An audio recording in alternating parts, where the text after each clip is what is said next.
So thank you all to the NSI team for joining us today, and to all of our audience members. I'm pleased to have with us today Ambassador Bonnie Jenkins.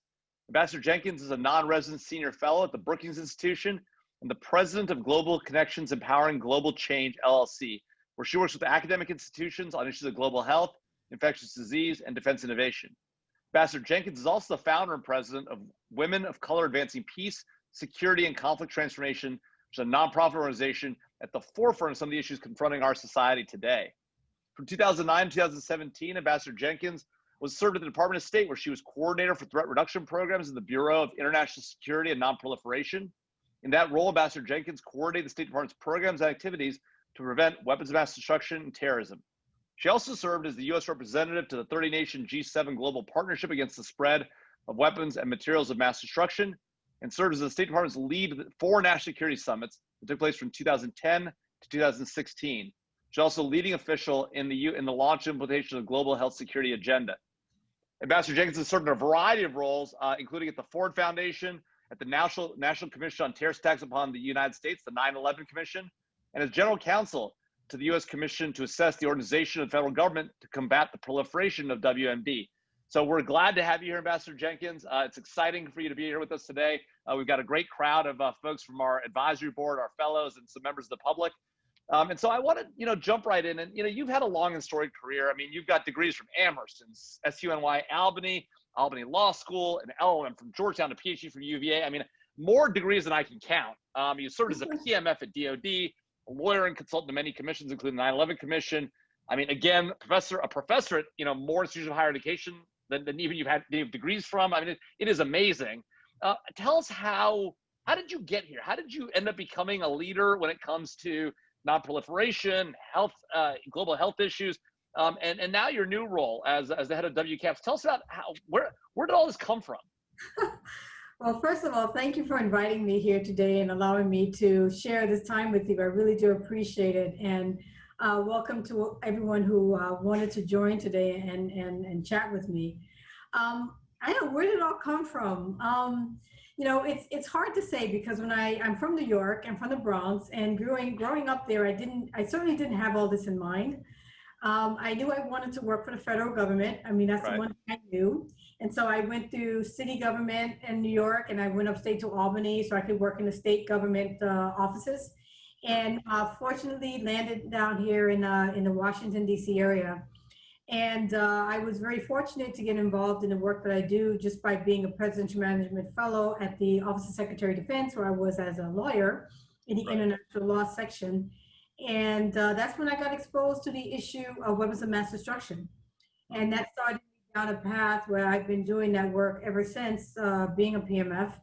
And got into the issue of global health later on when I was working as an ambassador at the State Department under the Obama administration. And we started to look at the issue of global health and infectious disease back in 2013. Yeah.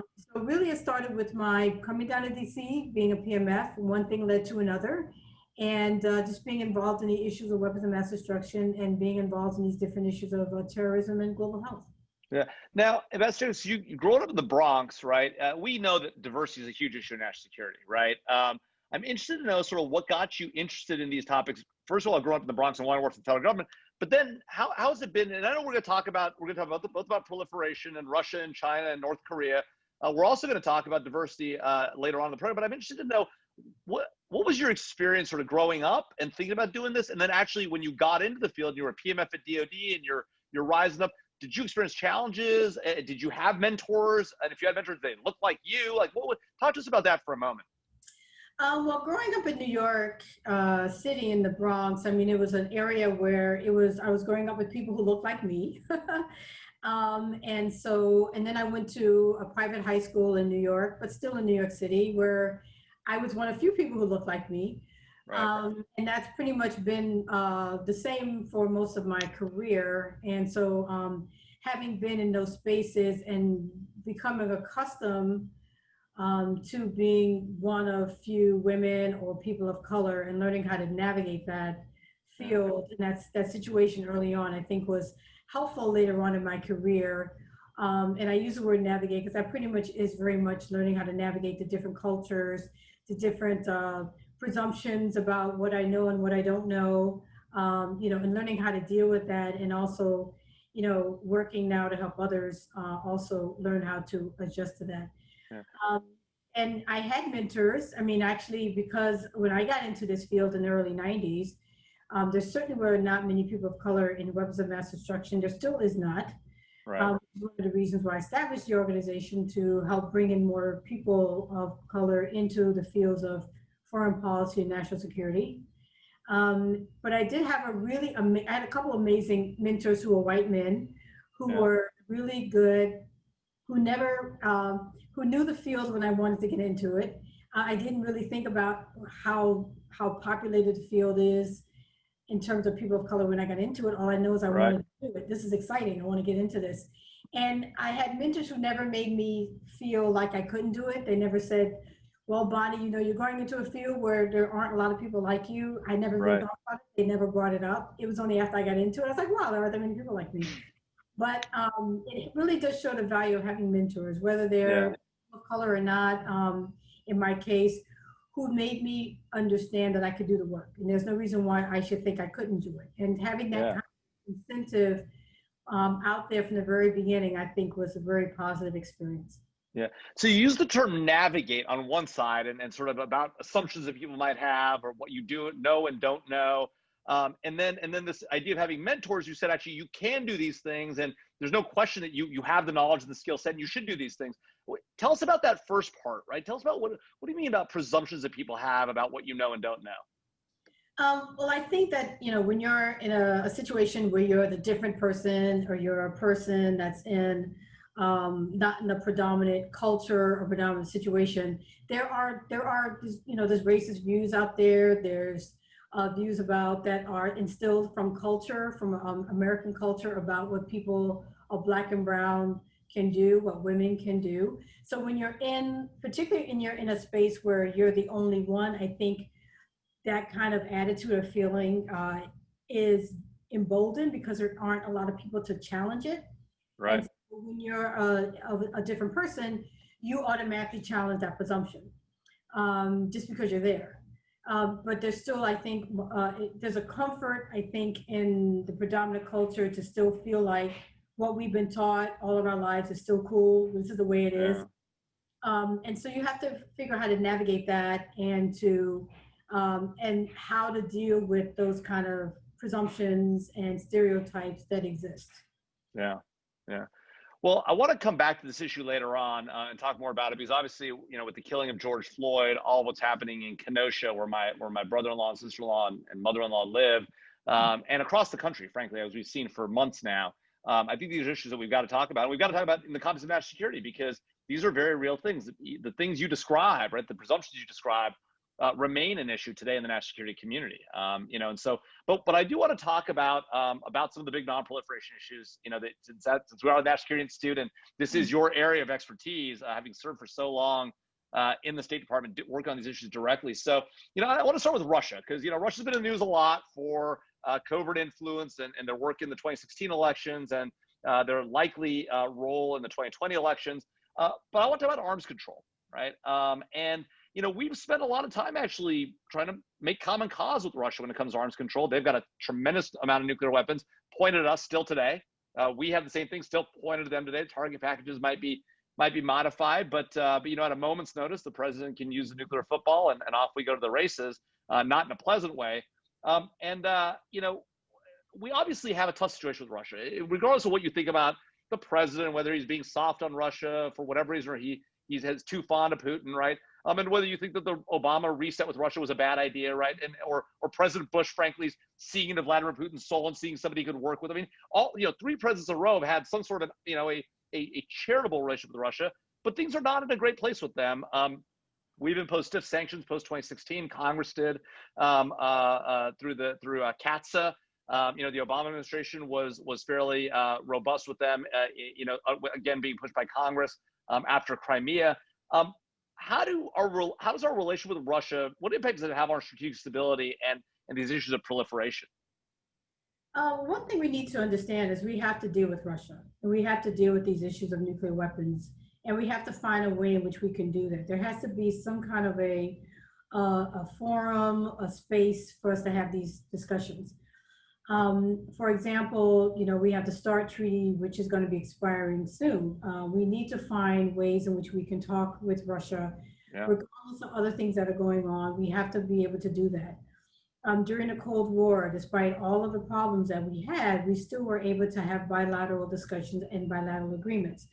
Right. So it's not like it can't be done. Of course, today, 2020 is not what it was back in the day. So it's different type of relationships.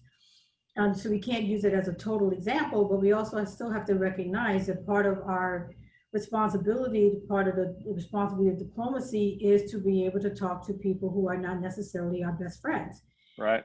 We have to find a mechanism and a way to have that kind of dialogue, because the nuclear weapons aren't going away unless there is some discussion. We have to continue the efforts that we've been engaging in to reduce the number of nuclear weapons, to deal with strategic weapons, and it's not going to happen unless we find that common ground to have those conversations.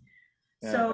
So we have problems with them, but we have to be willing to figure out how do we address the issues of nuclear weapons and arms control and non-proliferation. Yeah. So you mentioned New START, and there's a lot of debate about New START, right? I mean, I know there are a number of Republican senators who voted for it and felt like it wasn't what they thought they were getting.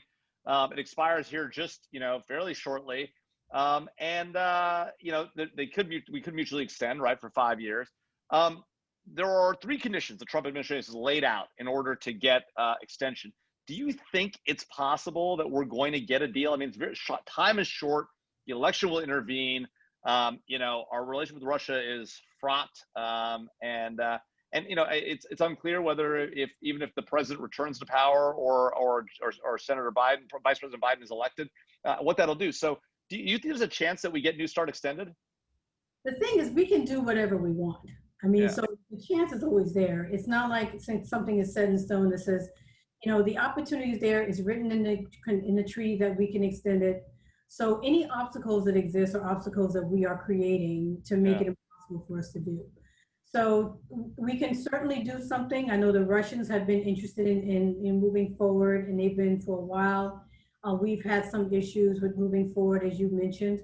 So it depends on what we decide to do. And the shorter time that's available to make something happen, obviously the more problematic it's going to be. You don't want it to expire and then try to go back and try to negotiate something again. What you want to do is just extend what we're doing now. Right. Right. Of course we can do. We could have always done it. And if we extend, Ambassador Jenkins, we don't have to go back to the Senate, correct? It's already built into the treaty. It's already what they've approved. It's just the 2 countries have to agree, and then it gets extended. Yeah, it was written in there that can happen very easily, and so what we've been doing is creating our own obstacles to make that happen. Hoping that, for example, we can bring in China for discussions, and all these other things that we've been putting up as a way to do it. We need you to sit down and say this is going to happen, and find a common ground with Russia to make it happen. Yeah, so let's talk about that China piece, right? So obviously, Russia's got 15 times more nuclear weapons than the next competitor state, right? Besides the U.S., we and Russia have the largest number. Do we really need to bring China into this? And if we do or don't, right? If we're going to do it, how do we make that happen, right? Obviously, we're in a very bad place with China right now. The trade war, the whole COVID situation. Their behavior, they haven't made it any easier doing what they're doing in Hong Kong and South China Sea and potentially with Taiwan. Is there a possibility of bringing China into some sort of a 3-party deal, or is it better just to extend New START and then later on talk about the China thing, or is that China thing even just a total chimera and just something we shouldn't even waste our time really thinking about? I think I have 3 responses to that. First of all, I think it's always useful to have more parties in discussions. I think if there's a way to bring China into a discussion about, nuclear weapons, new types of nuclear weapons, technology advances, I think that's a positive thing. The second thing I will say is that as positive as that could be, we should not be holding up START to do it. I think we have a treaty now. We have something that is on the books that we've been working on, that we have been abiding by in terms of the obligations in the treaty. So we shouldn't throw that out waiting for something else to happen. The third thing I would say is that China has to agree to do it. And, that's still an open question about what is going to happen with that. Right. So you can't make a country sit down and have a negotiation. So I think, we should do what we need to do now, which is extend START.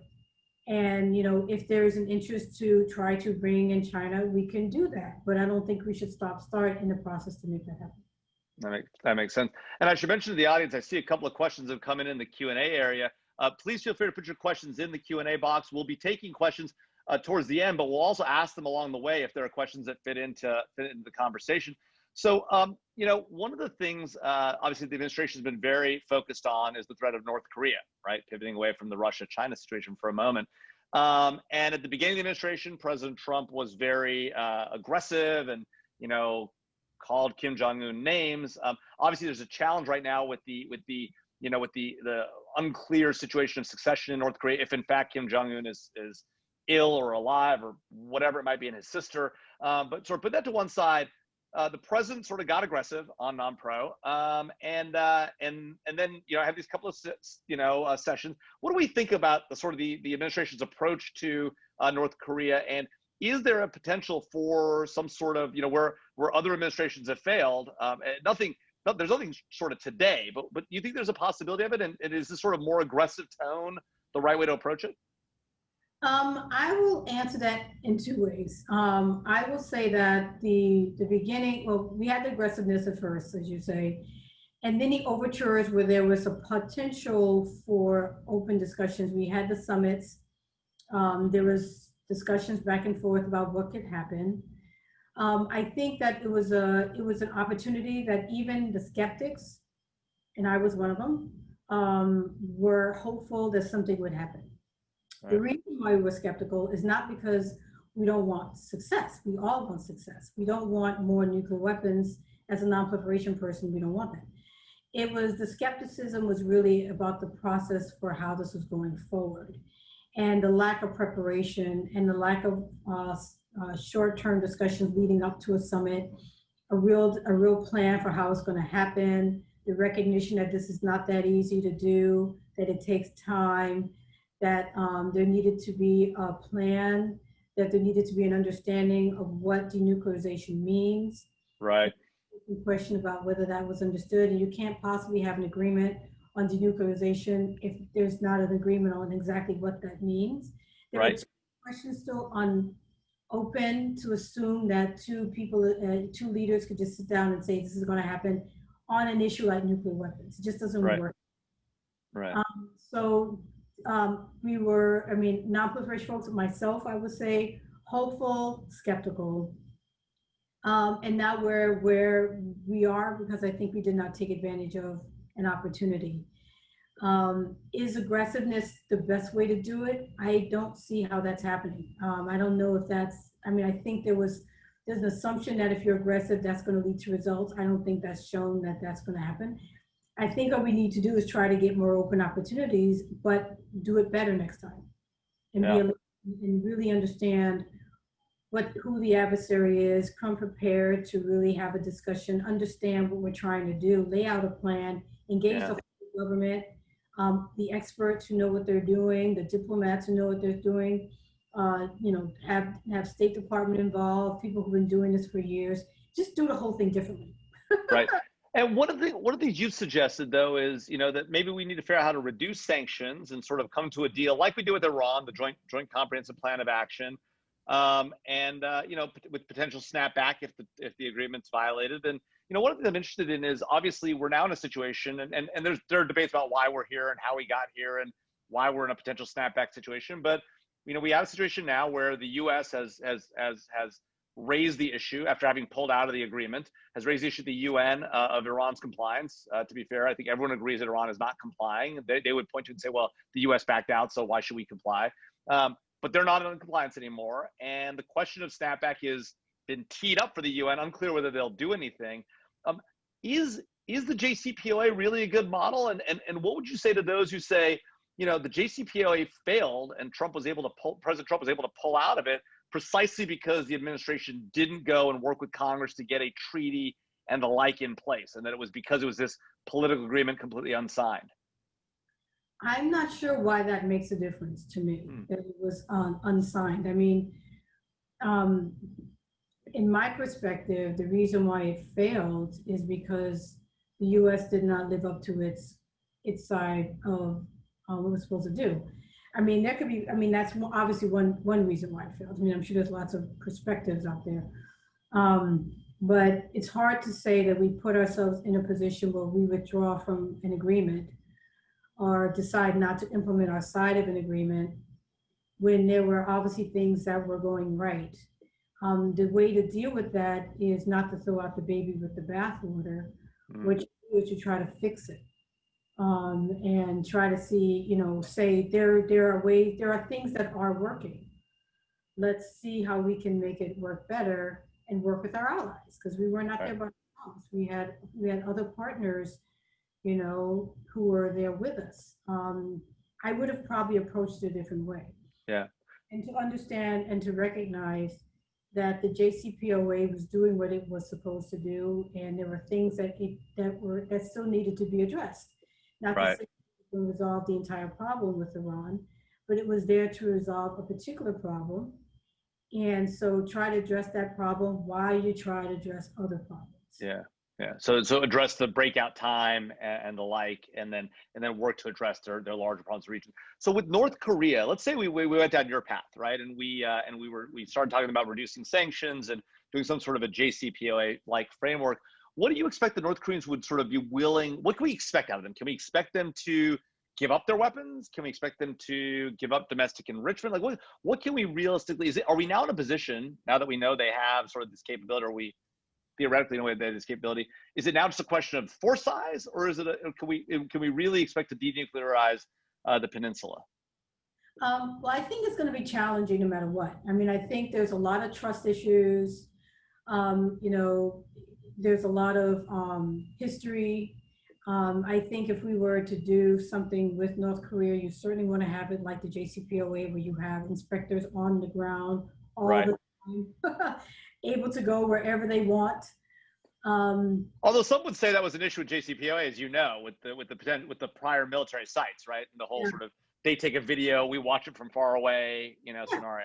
And you learn from experiences. So you take that and say what worked and what didn't work with the JCPOA. But having people on the ground is certainly better than where we are now. Yeah. And so, I mean, I think that, you want to certainly have those things in place, and see where you can go from there. But I think it's a model, but JCPOA is a model, but it certainly has to be adjusted for the North Korea situation, because it's a different region, it's different leaders, it's a different history. It's going to be challenging no matter what, and because the North Koreans probably don't want to give up their nuclear weapons. Yeah. One more question about. Sorry, go ahead. No, I'm finished. What about one last question on North Korea and the whole China dynamic, right? We talked about China a little bit earlier in the context of Russia. They obviously have huge influence and role in the North Korean situation. How did their own worries about the collapse of the Kim regime, play into how willing they are to sort of push North Korea on nuclear weapons and the like? Is that part of their concerns, that they push too hard and to try to get them to either give up or significantly limit their stockpile, that might make the regime weaker and thereby weakening their situation on their border with South Korea? Is that a concern for the Chinese? Yeah, the Chinese have a number of different concerns and interests. I mean, one is they really don't want a collapsed North Korea. They also don't want the U.S. troops in South Korea. They don't have a real interest in having a nuclear North Korea. So, I mean, they have to always be, their situation is always interesting because, sometimes we ask them to push and sometimes they push. Right. Sometimes we ask them to push and they don't. And so, they're, and a lot obviously is dependent upon their interesting situation, understanding that they have a leverage with North Korea, but not one they always want to use. And they would love to be able to use it in a way to get what they want, is to get the U.S. out of the region. Right. They Which, by the way, the president put on the table. I mean, the president's literally pulling troops out of Germany. Talking about South. I mean, it is. We have not seen anything like this. Even if you accept sort of the Obama administration's position that all endless wars need to end, they never talked about pulling troops out of Japan or Germany or South Korea, and that's now on the table. And and if there is a reelected administration, I mean, that could be a real thing. Yeah, that could be a real thing. I mean, and we know that it was put on the table and it wasn't really discussed in detail beforehand. Right. Well, that's to your point about earlier about, you can't really do these without prior conversations and, it being, groundwork being laid. Exactly. The groundwork. Yes. Very important. So, one of the things, Ambassador Jenkins, we have the Non-Proliferation Treaty, right? And we just passed the 50th anniversary. There are those who are skeptical of NPT and whether it's been effective. I mean, obviously, since NPT was put into place, Pakistan's got nuclear weapons, North Korea's got nuclear weapons, Iran is on the verge. Now we're hearing rumors about Saudi Arabia, right? Is the NPT a successful regime? What should we think about? Are there ways to strengthen it? What should we think about NPT? I think the answer depends on people's perspective. I think there'll be some that will say it was successful because yes, we have new countries that have it, but there's a lot of countries that don't. There are a lot of countries that considered it and decided not to. There are countries that had it and got rid of them. So it has been successful in that respect. But if you want to be skeptical, there's certainly reason to be. We still have, as you said, countries that's developed them. We still have countries like the US and Russia that still have them and other countries that still have them. It has, I would never say it has not been successful because it certainly has in many respects been successful, and we certainly need it, and we need to continue to strengthen it and enforce it as much as we can because that's what we have. And I think, like I said, there could always be skeptics, but I also think it's been very successful. Yeah. Well, amongst our allies who haven't sought to acquire nuclear weapons, right, one of the reasons they've stayed away is that the U.S. has said, look, we'll be there for you, you can depend on us, right? But I think there is a perception in the world, and it's continuing in this administration, but it began even under President Obama, right, where we talked about sort of withdrawing from some of the regions of the world and maybe a pivot to Asia or whatever you might want to call it, right? And so certainly some of our allies in various places, our historical allies in the Middle East and the like, have sort of been concerned that the U.S. might not be there for them, whether it's because they didn't trust the prior administration, or they don't trust this administration, or both, right? Is that a concern for proliferation that as the U.S. starts to focus more at home, and particularly in the post-COVID environment, we're certainly going to focus more at home because we have to.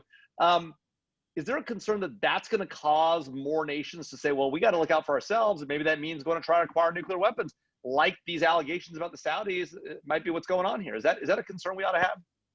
Yeah, I think that's certainly a concern. I think the level of concern will vary depending on who you talk to. I mean, there's some who will say Japan won't develop a nuclear weapon if we pull out of that region, for example, or South Korea won't develop a nuclear weapon if they didn't feel like we had their backs.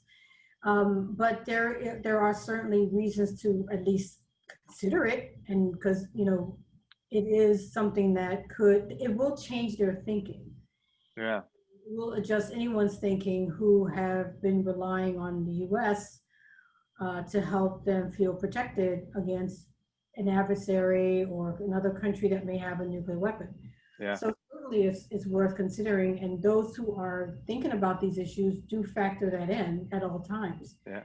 Because you just don't know. And the fact that you don't know is a reason to think about what would happen if we did. Right.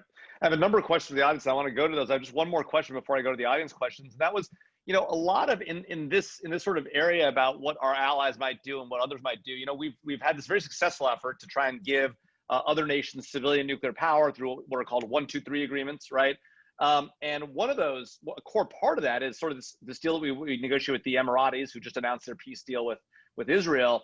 And that's what was called the gold standard, right? This idea that you will agree to forego domestic enrichment of uranium and not acquire plutonium if we'll give you access to low enriched uranium to fuel a civilian reactor program.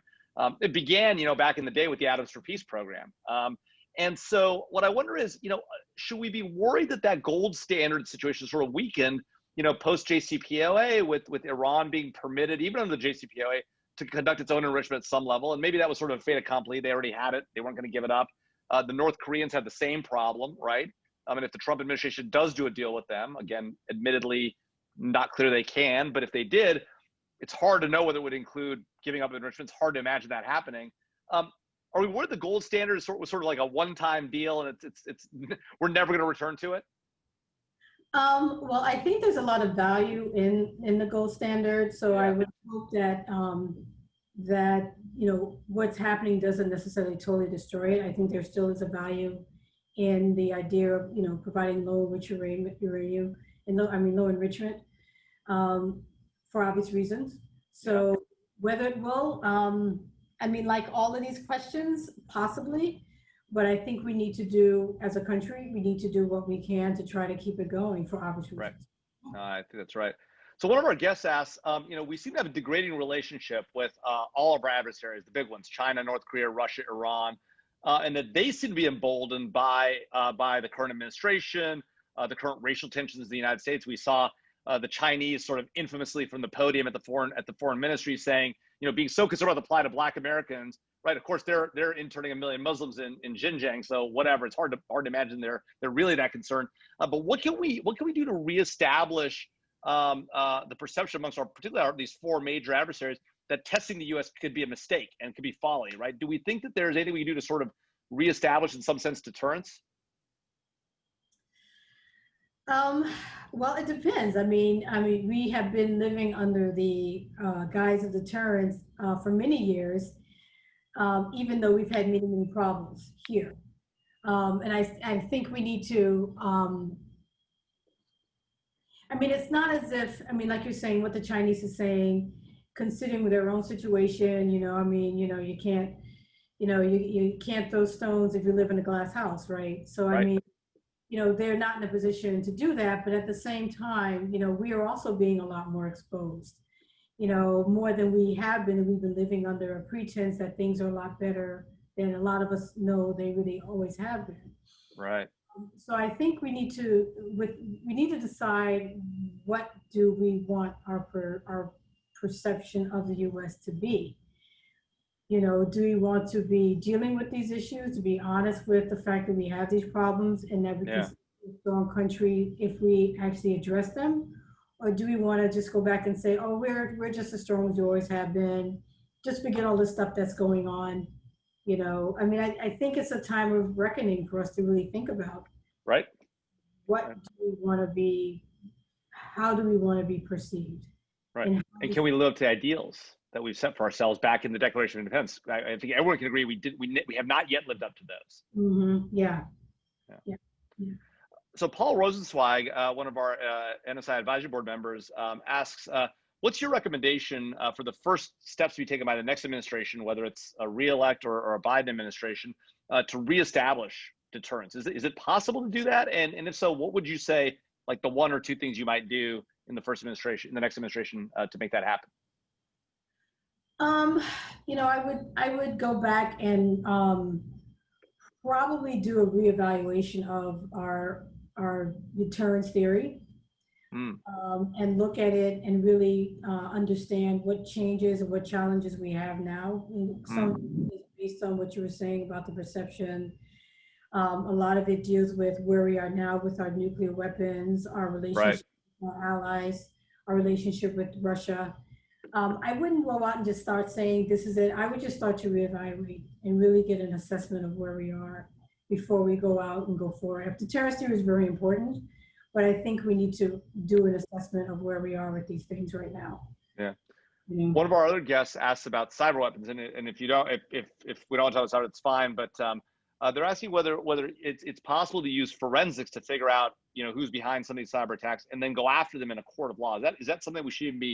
Is that even a thing, right? Going after foreign nations? We know that the Justice Department recently has indicted Chinese military officers, has indicted Russians in the case of the 2016 elections. We don't really see these folks, though, being brought into U.S. courts. Is that an effective way to pursue this thing, or is there some messaging component that really is valuable here? We're probably not at that point yet. I think it would be good to be able to find a way to retaliate, find a way to punish Mm, But in many ways, you know, and I'm not a cyber expert, so I say this with that caveat, because I'm sure sure. there's people in the audience who know a lot more about cyber than I do. But for me, the cyber field is still in many ways its infancy, Mm, and figuring out how to deal with some of these challenges and some of these threats we're still figuring that out. In many ways, until we have a better assessment of that, it's going to be difficult to figure out how we bring people to a court of law. right. You That know, makes sense.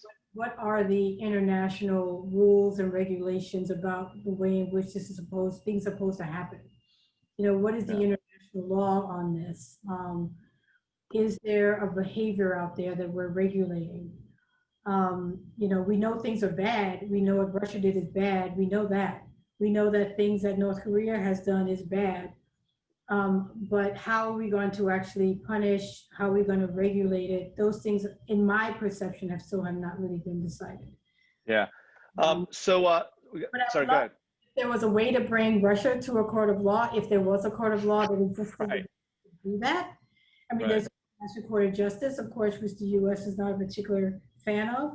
right. But you know, if there is a place, if we can create a place, if there is an international agreement to do something like that, you know. Yeah.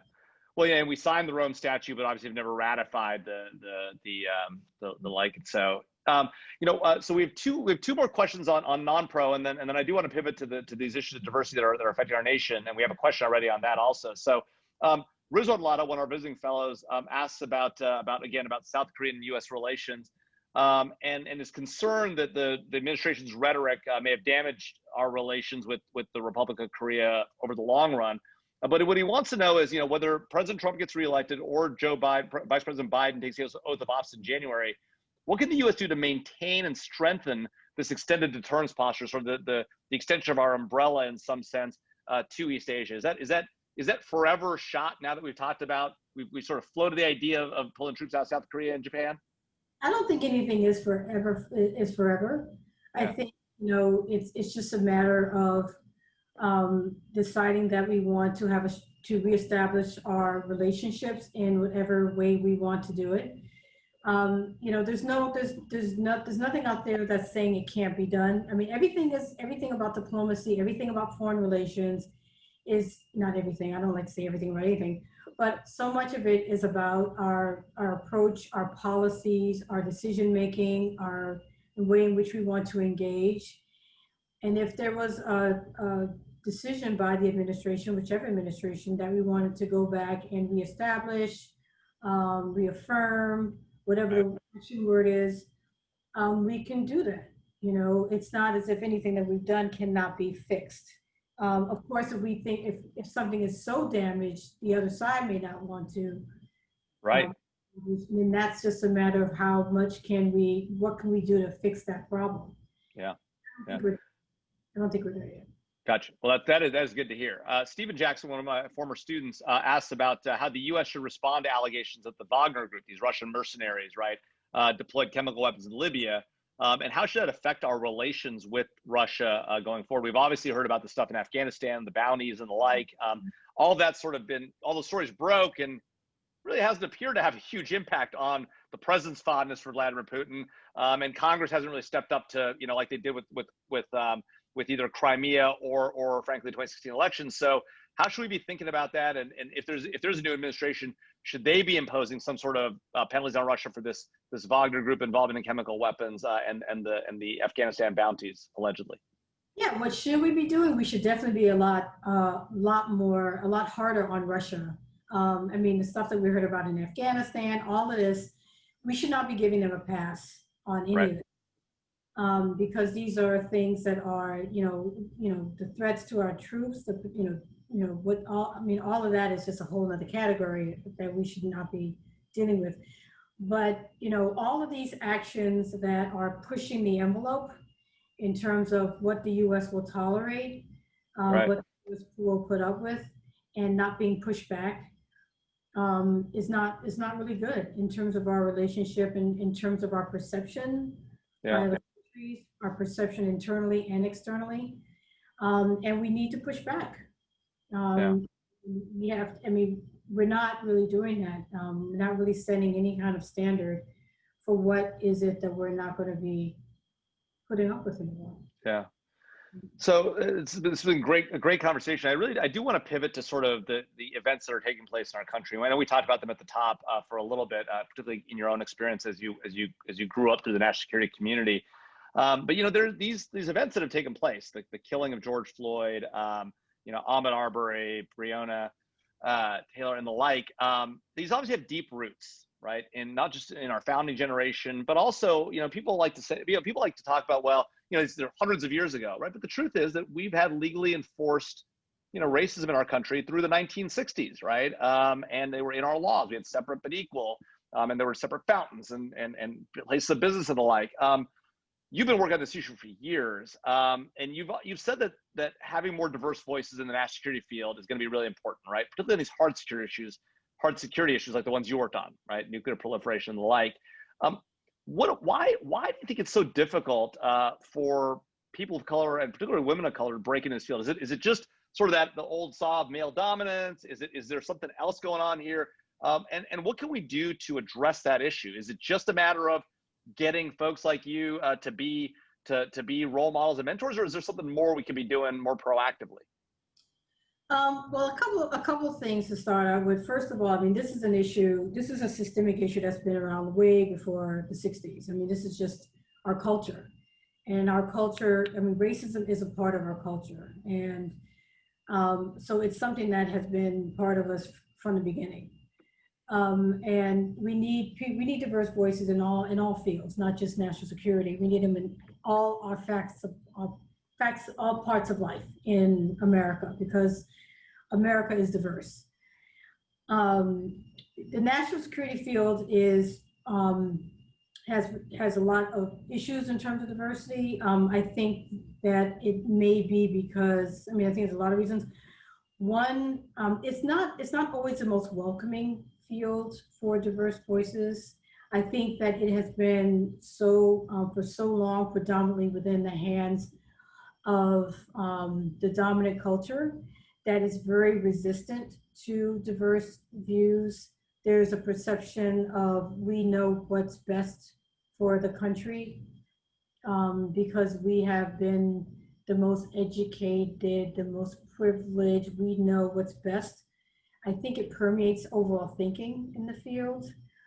I think there's a myth that one has to have particular credentials to be in some of these fields. You know, it's very much like in my area, nuclear weapons. There's this, you know, you're not a nuclear scientist, you're not a nuclear physicist, you're not a chemical engineer. I mean, I'm a lawyer. I'm not a scientist. I'm a lawyer. I got a law degree. I got a PhD in international relations, but I've been in this field since the early 90s. Right. A lot of people in this field who are not scientists. God knows we need the scientists because that's the basis of a lot of the work. But there's a feeling that I don't have the right degrees to get into it. And there's a perpetuation of that feeling, I think, because there's a desire to keep it very much within the hands of a small group. Right. There's a lack of mentors and there's a lack of role models. If you don't have a lot of people of color in the field, a lot of women in the field, there aren't other people who are like, you've done it, all right, and I can do it. Yeah. And finally, a last thing I will say is there's not enough engagement of people early on. I got in the field after I graduated law school in my master's program and came down to DC. That's when I got into the field. Right. You know? So we need to get to younger people, get to them at an earlier age to get them into these fields so that they appreciate them. Yeah. So you've also often talked about this barrier of thought that differentiates between domestic relations on one hand, international issues on the other, and that might particularly affect people of color having to choose between sort of domestic issues and international issues. Can you explain what you mean by that barrier of thought and why people of color might face unique or systemic pressures to focus on domestic issues instead of international issues? Well, I think it's a very natural thing because there's so many. I think as a whole, not just people of color. I think as a whole, we have a distinction between domestic and international, which I don't think is true nowadays and increasingly less true in the future. So there's always been this kind of a, U.S., we got it together. We're the greatest country in the world. We got this. So we'll do other things elsewhere because that's where a lot of the problems are, Right. particularly, in some parts of the world. So we always had that. But I think if you're a person of color, you have a lot of other things that's going on to worry about. Particularly since the government and our culture doesn't really address those issues, and so they just Mm. continue. So when you're growing up and you have to worry about police brutality, and you have to worry about health issues, and you have to worry about, housing issues, and all the things that come with, not for all people of color, but for a lot of people of color, you have to deal with those things. That's your Yeah. immediate, that's what you're thinking about. You're not thinking about these other things. And so you're naturally going to think about those kind of issues, particularly if you don't have somebody coming in and saying, well, these issues you're dealing with are not just domestic. These things are happening in other parts of the world. Right. Getting appreciation early on in life to understand those connections. And so since you don't have that, when you do get it, it's like, wow, I see that there are connections between the problems we're having here and the problems that are going on in other parts of the world. So you have, but then once that happens, you have a much better appreciation because you have seen it. For Right. people who did not grow in those environments, grow up in those environments, who grew up in a privileged environment, they didn't see these things. So they have a less understanding of the connections between, the food security issues, the health issues that you have to deal with here and other parts of the world. So you have a much better perception and perspective of these issues that are not being input into decision makings about foreign policy. Right. The Right. foreign policy community is missing out on these perspectives that can enrich what we're doing overseas because Yeah. you have people who are there saying we know better than everybody, but you really don't because you don't have these other perspectives that will Right. ensure that your policies may be successful in these other countries. Right. I want to sort of dive into a little bit of one of the points you just made, which is this idea that there's a relationship between these domestic issues and the international issues. And one of our visiting fellows, Harold Moss, asks about the impact that racial tensions have globally. Right. How are our adversaries, in your mind, exploiting this, and what should we expect going forward when it comes to the situation we have here at home and how that affects us in the international community? You mean exploiting the fact that we're having these issues now? Yes, exactly right. Exactly. Well, I think the way that the way that this could be exploited is to just make the problems that much worse. If Right.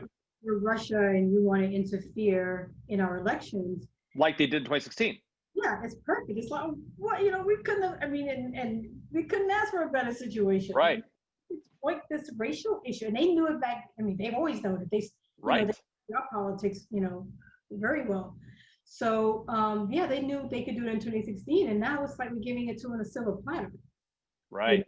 So, and anyone else who wants to exploit, division is if you want to divide, and it's already divided, Makes it easy. if you already have division, Right. Right.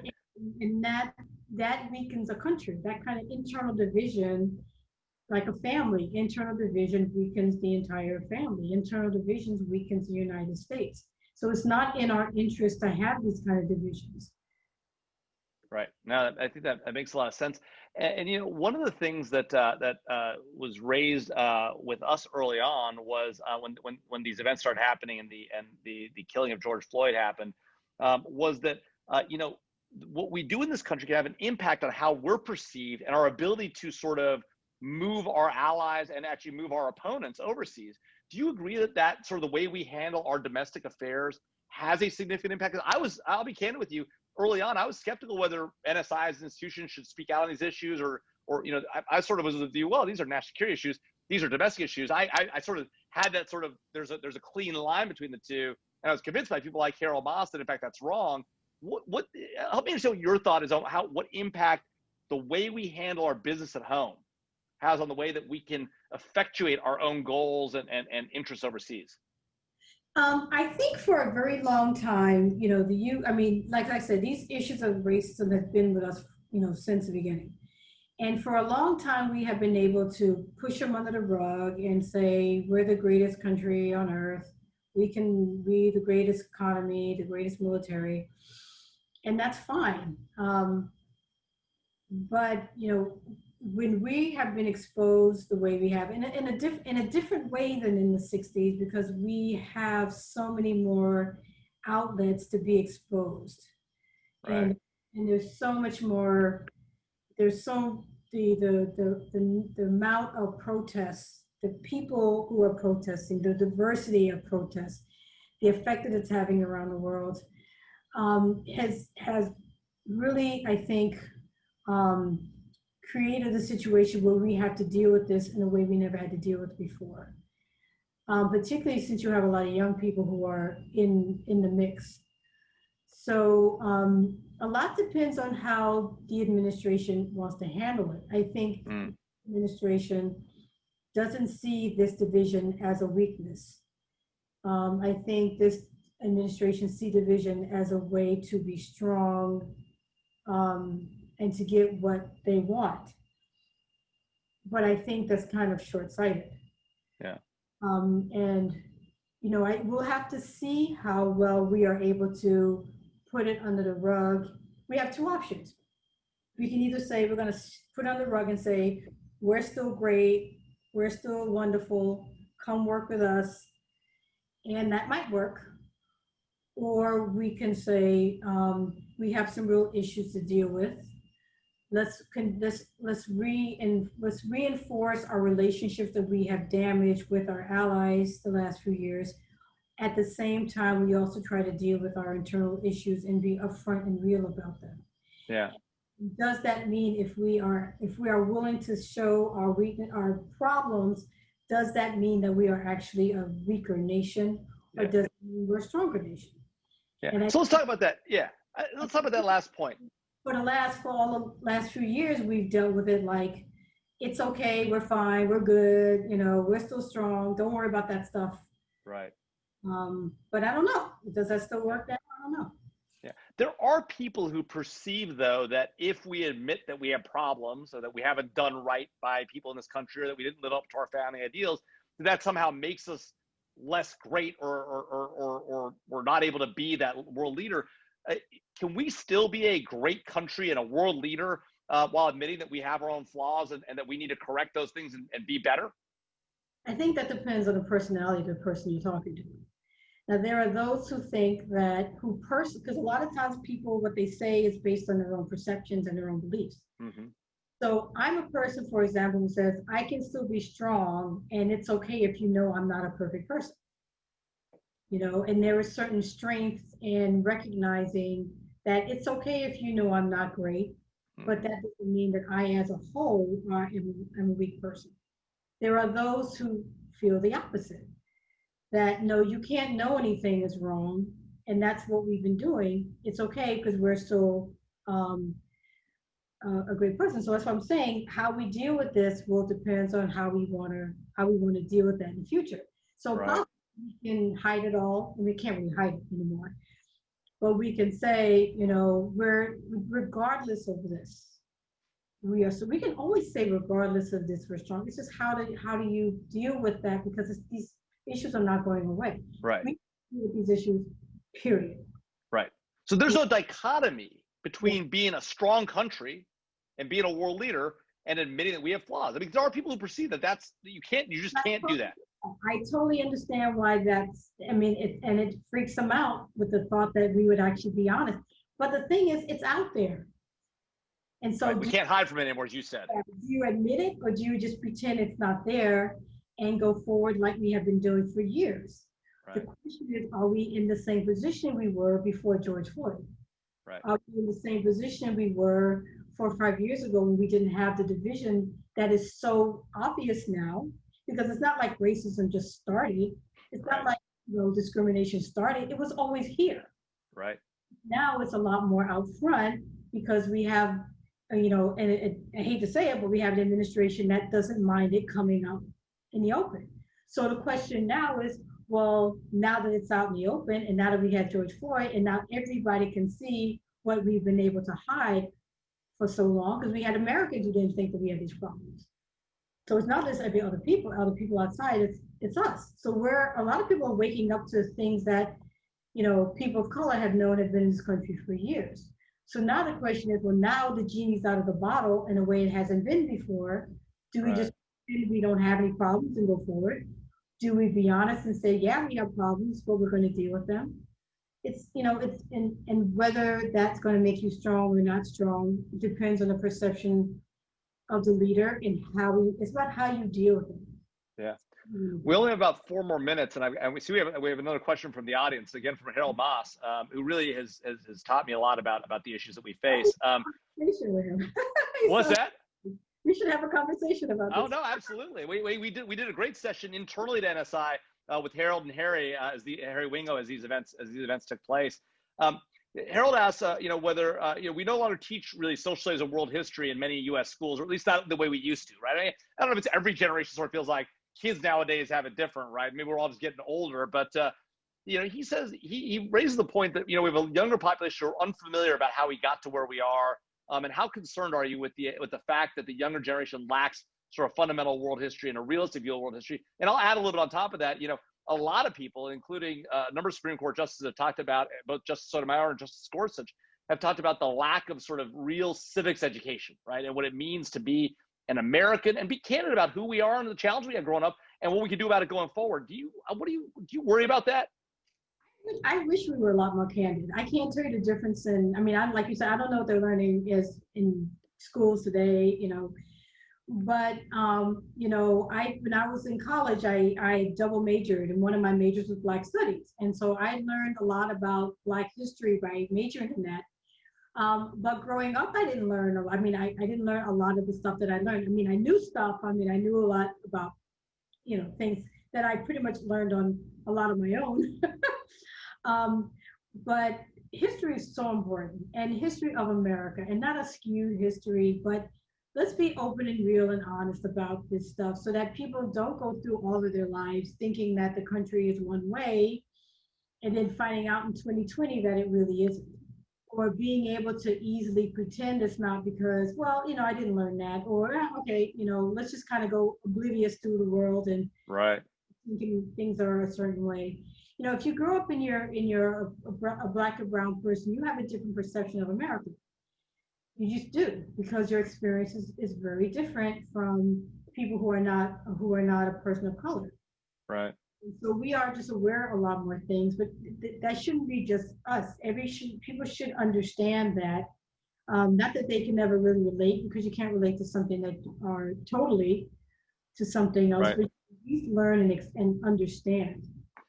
So I don't know teaching now. It'd be nice if they were bringing more civic information, more history of America, of all of America, the good and the bad. Right. So. Well, Ambassador, this has been a great conversation. Thank you for taking the time. I'm honored to have you with us. I want to remind the audience that we do have an event coming up. We've decided to go, because everyone's zoomed out, we're going to go, instead of doing this every 2 weeks, we're going to go once a month. Our next event will be on Thursday, October 1st at 5 p.m. Eastern with the former Secretary of the Air Force, Dr. Heather Wilson. But Ambassador Jenkins, it was great to have you here today. Really appreciate it. Thank you so much for being here. Thank you for all the leadership you show and the work that WCAPS is doing. Thank you, audience, for being here. And don't forget, there will be a survey at the end of the program, so please fill it out. Tell us what you think, and tell us if you're good with us going to once a month.